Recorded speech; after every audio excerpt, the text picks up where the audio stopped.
including soldiers, women, and principal children. For the four masters, Franciscan friars, writing their annals in Donegal Abbey, this flight was an unparalleled disaster. So there you have it. There's the scene at Rathmullen in short order. An 80-ton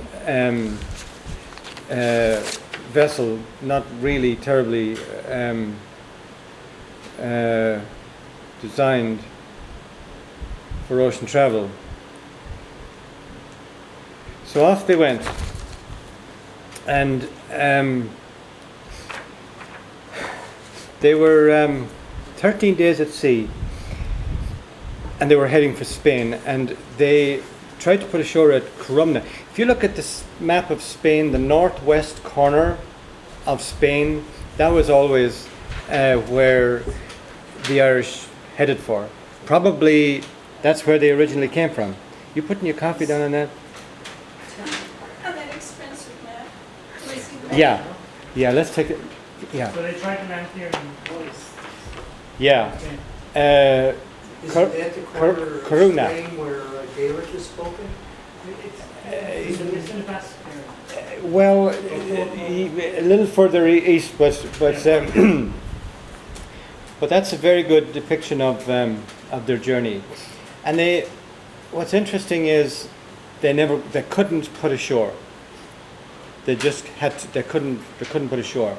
So the captain went with the wind. Why? Winds, horrific storms. You know, it's close to land, and especially if it's a lee shore, which it would have been. In other words, the wind was blowing you onto the rocks, so therefore you'd have no control. I mean, you'd just like surf. You'd be destroyed. So therefore, you have to be able to make land in a controlled fashion. You have to control you can't. So therefore, you stand off far enough out so that a seaman has to make his approach to shore very, very carefully and very cautiously, because that's where he's at his biggest danger. So they had a horrific journey, and then they weren't able to land in Spain. So they pretty well ran with the wind, because the prevailing wind would be from the southwest, and around Finisterre, which is up there. Been there a couple of times, and that's the coast of Brittany. Very dangerous country as you enter into that relatively narrow confine between England and France there. And then once you get around Finisterre, and you can turn right into the great big swipe of Normandy beaches, you're relatively safe. It's easier, it's better. There'll be storms there and everything, but it's not going to be as bad. And just as for centuries, the Norsemen and everybody ran right up the Seine River. So that if you see it physically, you can. That's why it's so much. You see, when you actually visit a place and you see its geography, you can understand things so much better, why it's the way it is.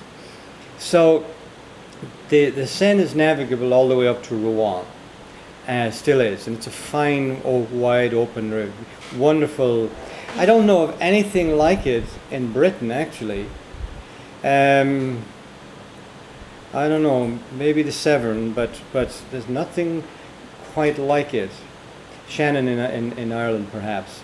So in you go, and so it's, when you look at the map, then you understand exactly why they did what they did. And obviously the captain, well, I'm sure Maguire had a lot to do with it, because Maguire obviously was a seaman. He had come out and gone up through the Irish Sea and around there. So they ran up the Seine. Now the problem when they got there was they didn't have any passports. Yeah, they did. Oh, you maps. They had green cards. Even more than. Yeah, they did. Well, yeah, but these were refugees. So normally you would have to have a ship. When a ship would come into the mouth of the River Seine, the King of France had personnel there, and Homeland Security. that's right. Well, why weren't they smart enough to write their own while they were traveling? I don't know, but they didn't. But anyway, they were obviously pretty good at And find their kids. talking, yeah. Keep the white quiet. And an interesting story is one of the things that happened is they gave him a pair of Merlin. Out in the ocean, some hawks, 2 small hawks and Merlins, alighted on the ships, and which was very unusual. Good omen or bad? Pardon? Good omen or bad? No, it'd be good, I assume. It'd be good. Anything living out in a storm like that. Anyway, they made a present of those good luck charms or whatever to the governor of the whatever was the province on the south of at the mouth of the Seine. So they made their way to Rouen almost as prisoners. This guy says the English ambassador in Paris, Sir George Carew, demanded an audience with Henry IV to seek the extradition of the Earls. So that the English knew they were there. Now, King Henry of Navarre, the Protestant victor in the long and wasting civil war in France, had not long before become a Catholic. I'm sure you've all heard the famous expression, "Paris is worth a mass." No? Paris is what? Paris is worth a mass. That's a very famous expression and often quoted. Well, he was the one who uttered it. And he was, of course, a very skilled politician and prince. And that was his explanation for him becoming a Catholic, so that he could rule France. Yeah. So he obviously had a sense of humor, and his remark has come down through the centuries. And that's very often quoted in politics. I've actually, I think, used it in my blog. Probably nobody knew what I was talking about. But where somebody had done something, they say, well, Paris is worth a mass. Well, what was it before? We were in what century? The 16th? Yeah, we're talking 1607 So now. he might have been a Huguenot? He would have been one Well, of those Protestant faiths well, that well, were the- developed at that time? Well, yeah, I mean, we don't want to get into the incredible complexity of the religious wars that had raged in Europe for 2 centuries prior to that. So yes, he was a product of all of that stuff. But religion was obviously a huge part of it.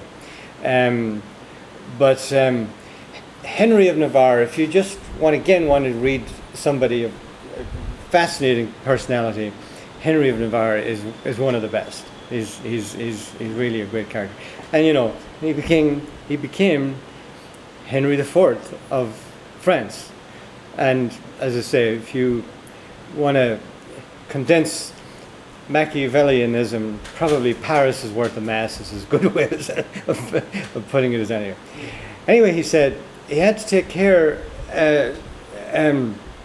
now that his Catholic subjects did not regard his recently acquired faith as skin deep.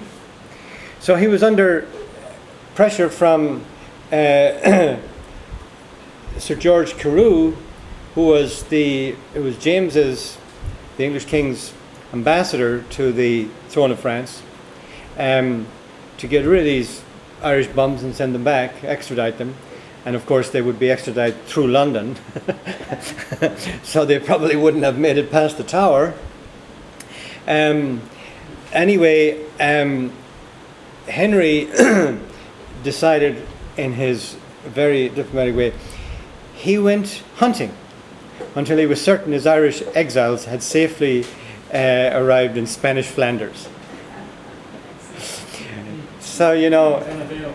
pardon? He was unavailable. Well, he couldn't take care of business, exactly, so he wasn't able to do this extradition thing. Anyway, the Earls soon found that they were famous throughout Catholic Europe. So their fame had preceded them. They were champions of the faith against the heretics. Their long war against Queen Elizabeth had seemed like the struggle of David against Goliath. This is where Henry IV described described the Earl of Tyrone as being the third greatest general in Europe, Henry being the top general, of course. So, Spanish Flanders, now you might say Spanish Flanders. Well, France, as the Spanish Empire declined and became under threat, the Spanish colonies, if you like, of the Netherlands, whatever you want to call them, kind of broke up, and France got a good deal of it, so Flanders is now very much part of France, as you know, but it was part of the Spanish provinces. So therefore, you didn't have to go quite as far from Paris to get into, at that time, Spanish territory as you would now. You'd have to go